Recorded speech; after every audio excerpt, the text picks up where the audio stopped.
Okay, let's unpack this. When we talk about the future of mobility, we usually get stuck on the technical stuff, right? Absolutely. It's all about battery range, charging speeds, the sensors, the algorithms. Yeah, we frame it like it's just an engineering problem. Like if we just throw more money and better chips at it, it'll solve itself. But what our sources are showing today is that the real stubborn resistance to electric and autonomous vehicles, it isn't technical at all. It's human. It's profoundly human. The real battle for adoption is being fought, and honestly, often lost, right inside the consumer's head. Exactly. So this deep dive is really for you if you want that quick but thorough shortcut to understanding the psychology behind it all, the biases, the different types of consumers, everything that decides if these things actually succeed or fail. Right. And we've pulled together some pretty specialized research here. We're going way beyond just simple surveys. We're looking at advanced psychological modeling. What does that mean exactly? Well, things like the latent class model, which was used to segment EV buyers in a study from Urumqi, and another one, the hot coherence model, which maps out the emotional versus the rational drivers over in England. And we're also getting into the really thorny stuff with self-driving cars, the ethics, the trust issues. So the mission here is to figure out what's really driving consumer choice.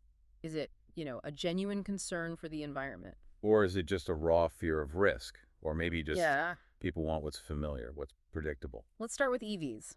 What are the mental hurdles there, even before we get to the price tag? Well, the first roadblocks seem practical, but they become psychological almost instantly. Mm-hmm. How far can I go and how long does it take to charge? Change anxiety and charging anxiety. Exactly. And this isn't just a simple inconvenience. It feels like a loss of control of your own autonomy. The research shows that charging anxiety alone is a major psychological barrier for about 29% of people globally. That number says so much because we're creatures of habit. The status quo, a 5-minute stop for gas, takes zero mental effort. Right. No pre-planning, no calculating how much juice you have left. You don't have to worry about finding the right kind of charger. Switching to an EV it demands more from your brain. And most people are kind of wired to avoid that extra stress, even if they agree with the benefits. That avoidance is powerful. It actually creates an active resistance. Our sources show that a kind of deep skepticism toward green change is there in about 55% of consumers. And that doesn't just mean they don't buy the car. No, it creates what's called cognitive dissonance. The consumer then actively looks for information, even, fake news, that confirms their decision not to switch. They want to be told the old way is safer and simpler. We all look for justification, but this is where the deeper analysis comes in from that big survey you mentioned, the one using the latent class model. The LCM, yeah. It shows that just lumping consumers into pro-EV or anti-EV buckets is just wrong. Completely flawed. The LCM is so important because it reveals the heterogeneity. It tells us that even if two people say they plan to buy an EV, their underlying psychological reasons could be totally different. So the study broke them down into 5 profiles based on things like how useful they think it is, how risky their attitude. Exactly. All those variables. So let's look at those 5 profiles. What are the real takeaways? I mean, let's not just list percentages. What's the story behind the extremes and, I guess, the majority? Okay, so the hardliners, let's call them. That's profile 1, the risk avoidance type. They're about 8.5% of the people they tested. For them, the perceived risk is just sky high. And they don't see the upside. None. They score lowest on usefulness, attitude, you name it. They're completely stuck on practicality and convenience. Trying to sell them on an environmental message is just a waste of time. They need guarantees, not a lecture. Okay. Okay, so on the other end, who are the true believers? That's profile 5, the all-dimensional, high-intention core type. It's a small group, only about 5.3%, but they score highest on every single positive metric. Usefulness, ease of use, green awareness. All of it. And what's crucial is that their intention to buy is strong, even though their perceived risk is actually a bit higher than average. Their belief in the utility of it just outweighs everything else. So you have the skeptics and the evangelists, but that's a pretty small slice of the market. To get to mass adoption, where's the real focus? The focus has to be on profile 3. They're called the utility-oriented and low environmental concern type. And they are the largest group by far, at 46.1%. Almost half. This is the critical group for any car maker. They have sort of middle-of-the-road scores on everything, which means they're open to the idea, but their environmental awareness is weak. So the big takeaway for marketing, for policy, is that the Save the Planet message is going to fall flat with nearly half of your potential customers. Precisely. To get to mass adoption, you have to shift the message for this 46% completely away from green motives. And toward what? Pure utility, lower maintenance, better performance, faster acceleration, and just above all, making it convenient. You sell them on saving money and time, not on saving the ozone layer. And the sources also gave a really specific picture of who is actually buying them right now. It's not who you might think. No, it's not the single wealthy early adopter. It tends to be young families, highly educated, usually with more than one car already, and at least one kid who's a teenager or preteen. So they have the logistical setup to make it work. And they're good at it. They really value the energy saving aspect, and they manage it well. They're the ones hitting those high efficiency numbers, like 5.5 to 6.5 kilometers per kilowatt hour. They've solved the puzzle for themselves. Okay, so that covers the rational side of it, but buying a car it's rarely just a rational decision. Let's shift from that cognitive stress to the emotional side. And that brings us to the hot coherence model, or HOTCO. Yeah, this is a really interesting way to look at choice. What the HOTCO model does is it recognizes that we don't just make decisions in a straight line. It has to be coherent, Meaning what? meaning our rational thoughts and our emotional feelings have to line up. So the model measures two things: cognitive activation and emotional valence. Okay, can you break that down for us? Activation versus valence. Sure. Think of activation as the logical part, the head nod.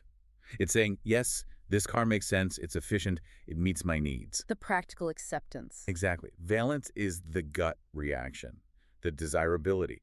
It's the difference between saying, I guess I should buy this car, and I absolutely love this car and I have to have it. Which makes the findings from the study in England really striking. Because they found the emotional valence, that raw excitement, was generally way lower than the rational activation. Yes, people rationally get it. They accept EVs and hybrids. The activation scores are pretty good. But when you measure the emotional feeling, the desire, it's lukewarm. So the coherence is there, but the heat isn't. That's a perfect way to put it. People are saying, I accept this future, not I desire this future. And yet, when those same buyers were asked what they prioritize most, they said comfort and convenience. So if the practical benefits are there, why is the emotional spark missing? It leads to another really surprising find from the study. People see EVs and hybrids as almost the same thing. They don't really differentiate between them on an emotional or an attitudinal level. Huh. So a hybrid gives you that green halo feeling without the anxiety of charging. Exactly. It's the path of least resistance, both logistically and emotionally. So because the pure EV is lacking that strong emotional pull, the hybrid often wins the sale. So for that big middle-of-the-road group, what actually makes them choose an alternative fuel vehicle over a regular gas car? The research points to two really strong motives that create that separation. The first is a genuine environmental awareness. The second is a real pro-innovation mindset. Those are the deep values that really drive the choice. But you said there was a practical angle that could still drive the rational choice, even for people who don't care as much about the environment. Yes, and that's the driving experience itself. The driving performance factor, Yep. Speed, acceleration, handling, that's a really strong motivator for the rational activation of EVs and hybrids. You can win people over with the fun factor. You definitely can. Yeah. The industry can appeal to those buyers by focusing on how dynamic the car is, not just its fuel economy. Okay, what about the elephant in the room? Cost. Everyone says that's the biggest barrier. How does that fit into this HOTCO model? It creates a fascinating split. The high purchase cost. It has a huge negative effect on rational activation. People say, I can't rationally justify this expense. But it does not significantly impact the emotional valence. In other words, you know it's expensive, but that fact doesn't make you any less excited about the car itself. It's a pure budget problem, completely separate from desire. This is where it gets really interesting, though, because if EVs are challenging our habits, autonomous vehicles or AVs, they challenge something way more fundamental, our ethics, our trust. Oh, the psychological roadblocks for AVs are so much deeper than just battery size. The first one is this dilemma of autonomous ethics. It's basically the classic trolley problem, but for a self-driving car. Right. And in theory, most people agree that an AV should be utilitarian. It should choose the action that saves the most lives in a crash, even if that means sacrificing its own passenger. That's what people say when you ask them in the abstract. It's the moral high ground. But the data shows this huge social dilemma when those same people think about buying a car. They want the one that saves them. Overwhelmingly. Yeah. They prefer what's called a self-protective model. The willingness to actually buy that utilitarian, loss-minimizing car plummets, especially when they imagine their family being in it. So we want every other car on the road to be the sacrificial one, but our car has to protect us no matter what. It's a self-defeating preference. It completely undermines the whole promise of greater societal safety from AVs. Is there a way around that? Well, one idea is to lean into virtue signaling. A bit like how early EVs had a distinct look to show you were green. If owning a utilitarian AV becomes a status symbol for being ethical, that might help. And of course, just constantly communicating how rare these situations are is key. Okay, on to the second roadblock, our own mental shortcuts with risk and this idea of algorithm aversion. Right. An AV crash is still novel, so it gets massive disproportionate media coverage. And that plays right into our biases. The availability bias. We see the headlines, so we think it's a common risk. And affective bias, where emotionally charged risks feel bigger than they are. On top of that, we have algorithm aversion. We lose faith in a machine that makes a mistake way faster than a human who makes the exact same mistake. The research also looked at who gets the blame in those crashes where both the human and the machine mess up, right? Yes, the dual error cases. Right. In a scenario they call missed intervention, where the human should have taken over but didn't, and the car's guardian system also failed to step in. The human typically gets blamed more. So the machine's failure is sort of overlooked. The public underreacts to the machine's failure in that specific case, but overreacts to the crash in general.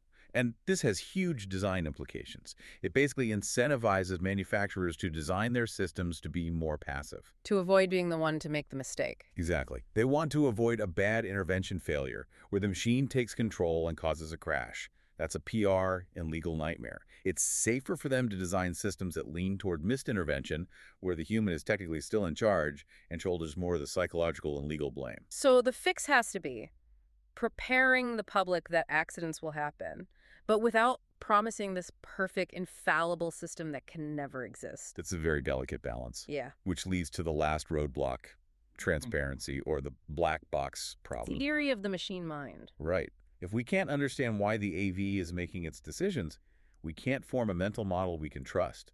Predictability is everything for trust. And the solution isn't just dumping a million lines of code on the driver. No, absolutely not. It's about researching what specific information a person needs to feel that sense of trust and predictability. And this ties directly back to what people actually want the car to do in an emergency. It's not what you'd think. It's not some hyper-optimized, complex maneuver. Not at all. People show a really strong preference for AVs to follow simple, predictable default actions. Like what? Like slam on the brakes and stay in your lane. Even if some other move, like swerving, might statistically be safer and save more lives. That simple, predictable action is what builds psychological trust. If the car is constantly making complex calculations we can't see, its behavior feels random and untrustworthy, no matter how safe the numbers say it is. So if we synthesize all of this, the entire future of mobility seems to hinge on managing our very human emotions and expectations. That's the core of it. For EVs, it's about making them less complex, managing the logistics, and trying to build up that emotional desirability. And for AVs, it's a much deeper crisis of ethical trust and this fundamental human need for predictability from the machines around us. The tech may be getting there, but adoption rates are going to be capped by how we perceive risk, fairness, and control. Which leaves us with a final provocative thought. Given that consumers have this really strong preference for predictable default actions in AVs, stay in the lane, brake hard wheel, the push for absolute statistical safety for that cold utilitarian logic actually end up destroying the very psychological trust that's needed for mass adoption in the first place. It's a huge conflict. Perfect safety on paper versus what makes a human feel safe and in control. A conflict we will have to solve if self-driving cars are ever going to be more than just a concept. Thank you for joining us for this deep dive into the consumer psychology that's shaping the future of transportation.